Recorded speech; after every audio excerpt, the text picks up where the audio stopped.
ಸ್ನೇಹಿತರೆ, ಮೀಡಿಯಾ ಮಾಸ್ಟರ್ಸ್ಗೆ ಸ್ವಾಗತ ಸುಸ್ವಾಗತ. ಗೆಳೆಯರೆ, ರಷ್ಯಾದ ತೈಲ ಖರೀದಿ ಮಾಡಬೇಡಿ. ರಷ್ಯಾ ತೈಲ ಖರೀದಿ ಮಾಡ್ತಾ ನೀವು ಯುಕ್ರೇನ್ ವಿರುದ್ಧದ ಯುದ್ಧಕ್ಕೆ ರಷ್ಯಾಗೆ ಹಣ ಕೊಡ್ತಾ ಇದ್ದೀರಿ ಅಂತ ಅಮೆರಿಕ ಯಾಕೆ ಭಾರತದ ವಿರುದ್ಧ ಆರೋಪ ಮಾಡ್ತಾ ಇದೆ? ಭಾರತ ತನ್ನ ಬಳಿ ತೈಲ ಖರೀದಿಯನ್ನು ಹೆಚ್ಚು ಮಾಡಲಿ ಅನ್ನೋ ಕಾರಣಕ್ಕೆ.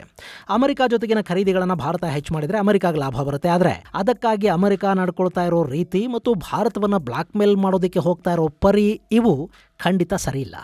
ಭಾರತದ ಮೇಲೆ ಒತ್ತಡ ತರೋದಕ್ಕೆ ಅಂತ ಟ್ರಂಪ್ ಪಾಕಿಸ್ತಾನವನ್ನು ತೊಡೆ ಮೇಲೆ ಕೂಡಿಸ್ಕೊಳ್ತಾ ಹೋಗೋದು, ಪಾಕಿಸ್ತಾನದಿಂದ ಆಗಲಿರೋ ವೈಯಕ್ತಿಕ ಲಾಭಕ್ಕಾಗಿ ಭಾರತದ ವಿರುದ್ಧ ಕೆಲಸ ಮಾಡೋದು, ಇದನ್ನು ಭಾರತ ಸಹಿಸ್ಕೊಳ್ತಾ ಇಲ್ಲ. ಹೀಗಾಗಿ ರಷ್ಯಾ ಜೊತೆಗಿನ ತೈಲ ವ್ಯಾಪಾರವನ್ನು ಹೊರತುಪಡಿಸಿ ಕೂಡ ಮೊನ್ನೆ ರಷ್ಯಾ ಜೊತೆ ಭಾರತ ಸುಮಾರು 10,000 ಕೋಟಿ ರೂಪಾಯಿಗಳ ಮೌಲ್ಯದ ಮಿಸೈಲ್ ಡೀಲ್ಗೆ ಮುಂದಾಗಿದೆ.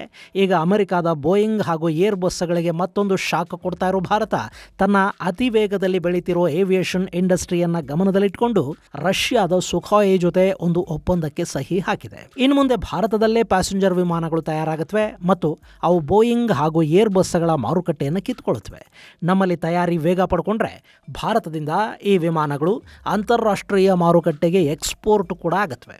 ಇನ್ನು 15 ವರ್ಷಗಳ ಭವಿಷ್ಯವನ್ನು ಗಮನದಲ್ಲಿಟ್ಟುಕೊಂಡು ಭಾರತ ರಷ್ಯಾ ಜೊತೆ ಈ ಜಂಟಿ ತಯಾರಿಕಾ ಒಪ್ಪಂದಕ್ಕೆ ಸಹಿ ಹಾಕಿದೆ. ಹಾಗಾದರೆ ಭಾರತದಲ್ಲಿ ತಯಾರಾಗುವ ಆ ವಿಮಾನ ಯಾವುದು? ಅದು ಭಾರತಕ್ಕೆ ಹೇಗೆ ಲಾಭ ಮಾಡಿಕೊಡುತ್ತೆ ಮತ್ತು ಅಮೆರಿಕದ ವ್ಯಾಪಾರವನ್ನು ಹೇಗೆ ಕಿತ್ಕೊಳ್ಳುತ್ತೆ?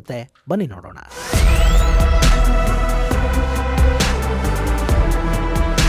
ಗೆಳೆಯರೆ, ಭಾರತದಲ್ಲಿ ಅತಿ ವೇಗವಾಗಿ ಬೆಳೀತಾ ಇರೋ ಇನ್ಫ್ರಾಸ್ಟ್ರಕ್ಚರ್ ಹಾಗೂ ಆರ್ಥಿಕವಾಗಿ ಬಲಗೊಳ್ತಾ ಇರೋ ಮಧ್ಯಮ ವರ್ಗವನ್ನು ಗಮನದಲ್ಲಿಟ್ಟುಕೊಂಡು ನಮ್ಮ ಏವಿಯೇಷನ್ ಇಂಡಸ್ಟ್ರಿಯನ್ನ ಭಾರತ ಡಿಸೈನ್ ಮಾಡ್ತಾ ಇದೆ. ಕಳೆದ 7 ವರ್ಷಗಳಲ್ಲಿ ಭಾರತದ ಏವಿಯೇಷನ್ ಇಂಡಸ್ಟ್ರಿ ಅನ್ನೋದು 75% ಬೆಳವಣಿಗೆಯನ್ನು ಕಂಡಿದೆ. 2018ರಲ್ಲಿ ನಮ್ಮಲ್ಲಿ 122 ಮಿಲಿಯನ್ ಡೊಮೆಸ್ಟಿಕ್ ಪ್ರಯಾಣಿಕರು ವಿಮಾನದಲ್ಲಿ ಸಂಚಾರ ಮಾಡಿದರೆ ಅಂತಾರಾಷ್ಟ್ರೀಯ ವಿಮಾನದಲ್ಲಿ 65 ಮಿಲಿಯನ್ ಜನ ಪ್ರಯಾಣ ಬೆಳೆಸಿದ್ರು. 2024ರ ಹೊತ್ತಿಗೆ ಅದು 268 ಮಿಲಿಯನ್ ಹಾಗೂ 112 ಮಿಲಿಯನ್ಗೆ ತಲುಪಿತು.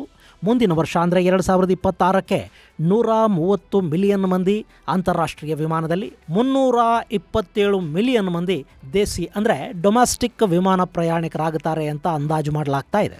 ಹಾಗೆ 2040ರ ವೇಳೆಗೆ ನಮ್ಮಲ್ಲಿ ವಿಮಾನ ಪ್ರಯಾಣಿಕರ ಸಂಖ್ಯೆ 1,124 ಮಿಲಿಯನ್ ಅನ್ನು ಮುಟ್ಟುತ್ತೆ. ಅದರಲ್ಲಿ 30 ಲಕ್ಷದಷ್ಟು ಜನ ಅಂತಾರಾಷ್ಟ್ರೀಯ ವಿಮಾನಗಳಲ್ಲಿ ಪ್ರಯಾಣ ಮಾಡಿದರೆ 82 ಕೋಟಿ ಮಂದಿ ಡೊಮೆಸ್ಟಿಕ್ ವಿಮಾನಗಳಲ್ಲಿ ಅಂದರೆ ಬೆಂಗಳೂರಿನಿಂದ ದೆಹಲಿಗೆ, ಮುಂಬೈಗೆ, ಚೆನ್ನೈನಿಂದ ಲಖನೌಗೆ, ಹೀಗೆ ದೇಶದ ಒಳಗೆ ವಿಮಾನಗಳಲ್ಲಿ ಪ್ರಯಾಣ ಮಾಡೋರ ಸಂಖ್ಯೆ ಇರುತ್ತೆ ಅಂತ ಅಂದಾಜು ಮಾಡಲಾಗ್ತಾ ಇದೆ. ಗೆಳೆಯರೆ, ಸದ್ಯದ ಲೆಕ್ಕಾಚಾರಗಳ ಪ್ರಕಾರ ಜಗತ್ತಲ್ಲಿ ಅತಿ ಹೆಚ್ಚು ವಿಮಾನ ಪ್ರಯಾಣಿಕರನ್ನು ಹೊಂದಿರೋ ದೇಶ ಅಂದರೆ ಅದು ಅಮೆರಿಕಾನೇ. ಅಲ್ಲಿ ಪ್ರತಿ ವರ್ಷ ಸುಮಾರು 950 ಮಿಲಿಯನ್ ಮಂದಿ ವಿಮಾನದಲ್ಲಿ ಪ್ರಯಾಣ ಮಾಡ್ತಾರೆ. ಇದು ದೇಸಿ ಹಾಗೂ ಅಂತಾರಾಷ್ಟ್ರೀಯ ವಿಮಾನಗಳು ಸೇರಿದ ಹಾಗಾಗೋ ಮೊತ್ತ. ಇನ್ನು 2ನೇ ಸ್ಥಾನದಲ್ಲಿ ಚೈನಾ ಇದೆ. ಅಲ್ಲಿ ಸುಮಾರು 750 ಮಂದಿ ವಿಮಾನ ಪ್ರಯಾಣವನ್ನು ಮಾಡ್ತಾರೆ. 3ನೇ ಸ್ಥಾನದಲ್ಲಿರೋದು ಭಾರತ. ನಮ್ಮಲ್ಲಿ 380 ಮಿಲಿಯನ್ ಮಂದಿ ವಿಮಾನಯಾನವನ್ನು ಕೈಗೊಂಡ್ರೆ ಅದರಲ್ಲಿ 250 ಮಿಲಿಯನ್ ಮಂದಿ ಡೊಮೆಸ್ಟಿಕ್ ವಿಮಾನಗಳಲ್ಲಿ ಓಡಾಡ್ತಾರೆ. ಇನ್ನು ಭಾರತ ಇನ್ಫ್ರಾಸ್ಟ್ರಕ್ಚರ್ ಅಭಿವೃದ್ಧಿಯ ಕಡೆಗೆ ಕೂಡ ಇತ್ತೀಚಿನ ವರ್ಷಗಳಲ್ಲಿ ಒಂದಷ್ಟು ಗಮನವನ್ನು ಕೊಡ್ತಾ ಇದೆ.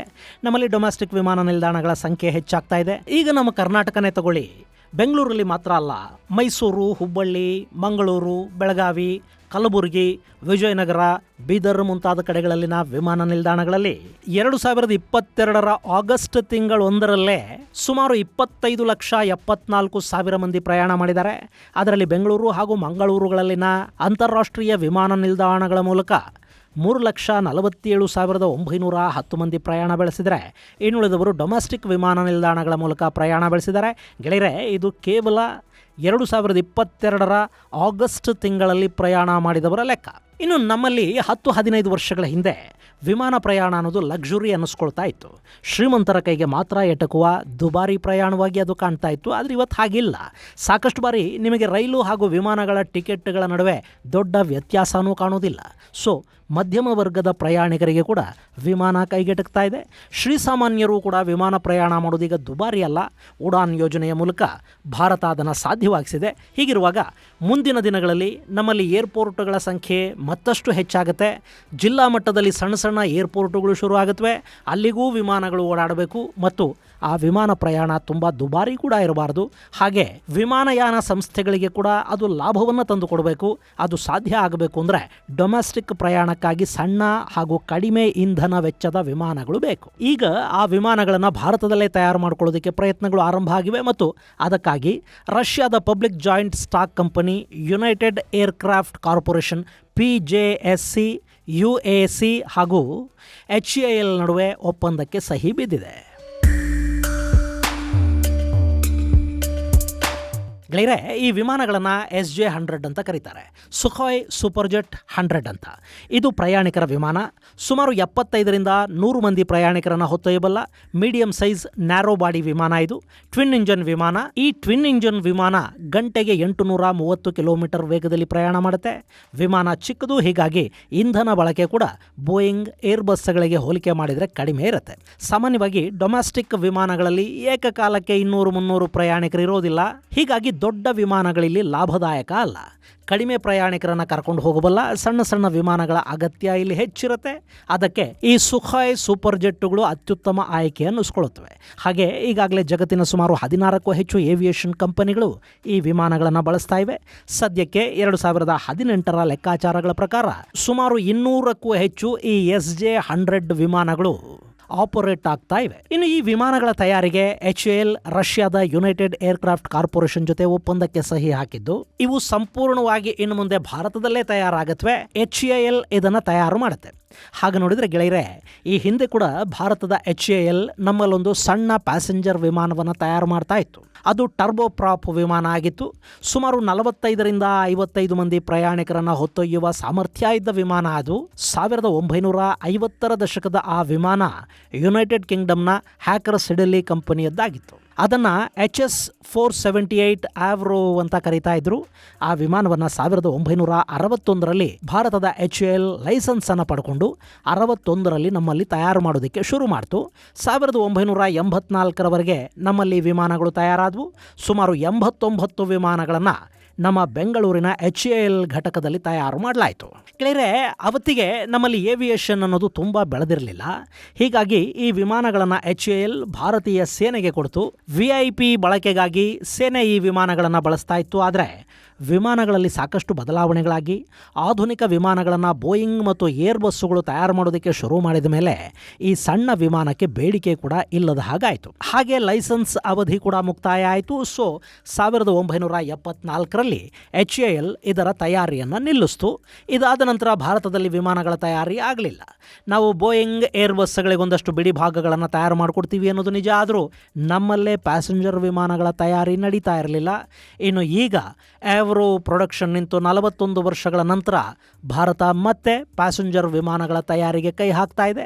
ಈ ಬಾರಿ ಲೈಸೆನ್ಸ್ ಪಡೆದು ನಿರ್ಮಾಣ ಮಾಡ್ತಾ ಇರೋದಲ್ಲ, ಬದಲಿಗೆ ರಷ್ಯಾದ ಸಂಸ್ಥೆಯ ಜೊತೆ ಜಂಟಿ ಉತ್ಪಾದನೆಗೆ ಭಾರತ ಮುಂದಾಗ್ತಾ ಇದೆ. ಈ ವಿಮಾನಗಳು ಸಂಪೂರ್ಣವಾಗಿ ಭಾರತದಲ್ಲೇ ತಯಾರಾಗತ್ವೆ. ಆ ಮೂಲಕ ಇಲ್ಲಿನ ಸಣ್ಣ ಉದ್ಯಮಗಳಿಗೆ ಕೂಡ ಕೆಲಸ ಕೊಡಲಾಗುತ್ತೆ.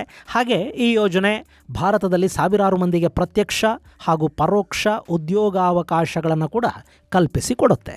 ಹಾಗೆ ಈ ವಿಮಾನಗಳು ಭಾರತದಲ್ಲೇ ತಯಾರಾಗೋದ್ರಿಂದ ಇನ್ನು ಮುಂದೆ ಏರ್ಬಸ್ ಹಾಗೂ ಬೋಯಿಂಗ್ಗಳ ಮೇಲಿನ ಭಾರತದ ಡಿಪೆಂಡೆನ್ಸಿ ಕೂಡ ಕಡಿಮೆ ಆಗುತ್ತೆ. ಗೆಳೆಯರೆ, ಇವತ್ತು ಭಾರತದಲ್ಲಿರೋ ಪ್ರಯಾಣಿಕರ ವಿಮಾನಗಳನ್ನು ನಾವು ನೋಡೋದಾದರೆ ನಮ್ಮಲ್ಲಿ 209 ಬೋಯಿಂಗ್ ವಿಮಾನಗಳಿವೆ. ಹಾಗೆ ಸುಮಾರು 720ರಷ್ಟು ಏರ್ಬಸ್ ವಿಮಾನಗಳು ಇವೆ. ಇನ್ನು ಏರ್ ಇಂಡಿಯಾ, ಇಂಡಿಗೋ, ವಿಸ್ತಾರ ಹೀಗೆ ನಮ್ಮಲ್ಲಿನ ನಾನಾ ವಿಮಾನಯಾನ ಸಂಸ್ಥೆಗಳು ಸುಮಾರು 1,000ಕ್ಕೂ ಹೆಚ್ಚು ಹೊಸ ವಿಮಾನಗಳನ್ನು ಖರೀದಿ ಮಾಡೋದಕ್ಕೆ ಆರ್ಡರ್ ಪ್ಲೇಸ್ ಮಾಡಿವೆ. ಆ ವಿಮಾನಗಳ ಡೆಲಿವರಿ ಬಾಕಿ ಇದೆ. ಇದೆಲ್ಲ ಕೂಡ ನಮ್ಮಲ್ಲಿ ಹೆಚ್ಚಾಗ್ತಾ ಇರೋ ವಿಮಾನ ಪ್ರಯಾಣಿಕರ ಸಂಖ್ಯೆಯನ್ನು ಸೂಚಿಸ್ತಾ ಇದ್ದು, ಈಗ 2040ರ ವೇಳೆಗೆ ಸುಮಾರು 125% ಏರಿಕೆಯಾಗಲಿರುವ ಪ್ರಯಾಣಿಕರ ಸಂಖ್ಯೆಯನ್ನು ಗಮನದಲ್ಲಿಟ್ಟುಕೊಂಡು ಭಾರತ ಈಗ ನಮ್ಮಲ್ಲೇ ವಿಮಾನಗಳನ್ನು ತಯಾರು ಮಾಡಿಕೊಳ್ಳುವ ದೊಡ್ಡ ಯೋಜನೆಯ ಒಪ್ಪಂದವೊಂದಕ್ಕೆ ಸಹಿ ಹಾಕಿದೆ. ಇದು ಮುಂದಿನ ದಿನಗಳಲ್ಲಿ ಬೋಯಿಂಗ್ ಹಾಗೂ ಏರ್ ಬಸ್ಗಳ ಮೇಲಿನ ಡಿಪೆಂಡೆನ್ಸಿಯನ್ನು ಕಡಿಮೆ ಮಾಡೋದಷ್ಟೇ ಅಲ್ಲ, ವಿಮಾನ ತಯಾರಿ, ಮೇಂಟೆನೆನ್ಸ್, ರಿಪೇರಿ ಹಾಗೂ ಇನ್ನಿತರ ಕ್ಷೇತ್ರಗಳಲ್ಲಿ ಕೂಡ ಭಾರತ ಬೇರೆ ದೇಶಗಳ ಮೇಲಿನ ಅವಲಂಬನೆಯಿಂದ ಹೊರಬರುವ ಅವಕಾಶಗಳನ್ನು ಇದು ಹೆಚ್ಚು ಮಾಡುತ್ತೆ. ಹಾಗೆ ಭಾರತದಲ್ಲಿ ಸಾಕಷ್ಟು ಉದ್ಯೋಗಾವಕಾಶಗಳನ್ನು ಕೂಡ ಇದು ಸೃಷ್ಟಿ ಮಾಡ್ತಾ ಹೋಗುತ್ತೆ. ಇದು ಗೆಳೆಯರೆ, ಭಾರತದಲ್ಲೇ ಇನ್ನು ಮುಂದೆ ತಯಾರಾಗಲಿರುವ ವಿಮಾನಗಳ ಕುರಿತಾದ ಒಂದಷ್ಟು ಮಾಹಿತಿ. ಮುಂದಿನ ಸಂಚಿಕೆಯಲ್ಲಿ ಮತ್ತಷ್ಟು ವಿಶೇಷಗಳ ಜೊತೆ ಮತ್ತೆ ಭೇಟಿಯಾಗೋಣ. ಅಲ್ಲಿವರೆಗೆ ಜೈ ಹಿಂದ್, ಜೈ ಕರ್ನಾಟಕ.